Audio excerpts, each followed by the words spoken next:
কূটনীতির টেবিলে যে সিদ্ধান্ত হলো তা যেন কোনোভাবেই মেনে নিতে নারাজ মধ্যপ্রাচ্যের আরেক গুরুত্বপূর্ণ শক্তি।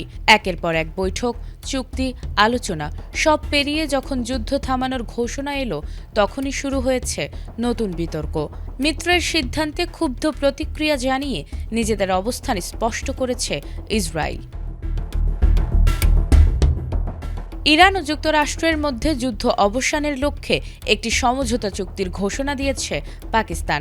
মধ্যস্থতাকারী হিসেবে চুক্তির বিষয়টি জানিয়ে দেশটির প্রধানমন্ত্রী শাহবাজ শরীফ বলেছেন, এতে লেবানন সহ সব ফ্রন্টে সামরিক অভিযান তাৎক্ষণিক ও স্থায়ীভাবে বন্ধ করার বিষয় রয়েছে।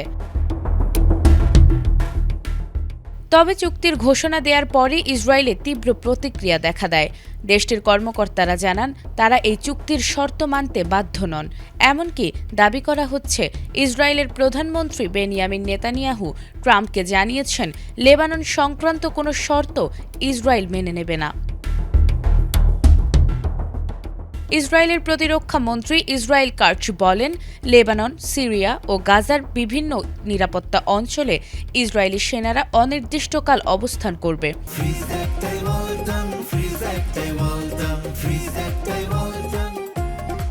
তিনি আরও জানান, দখলকৃত কিছু এলাকা থেকে বেসামরিক মানুষ সরিয়ে সেখানে থাকা স্থাপনাগুলো ধ্বংস করা হতে পারে।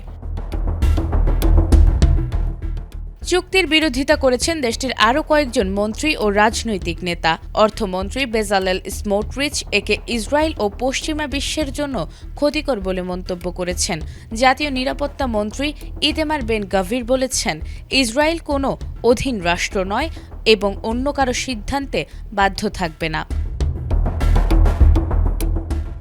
এদিকে ইসরায়েলি গণমাধ্যম ও বিশ্লেষকদের একাংশ যুক্তরাষ্ট্রের ভূমিকার সমালোচনা করেছেন।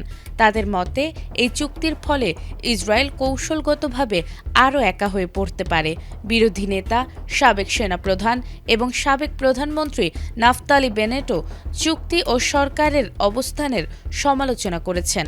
তাদের দাবি, বর্তমান পরিস্থিতি ইসরায়েলের নিরাপত্তা উদ্বেগ দূর করতে পারেনি, বরং নতুন অনিশ্চয়তার জন্ম দিয়েছে। নাজমুন নাহার জান্নাত, এটিএন বাংলা।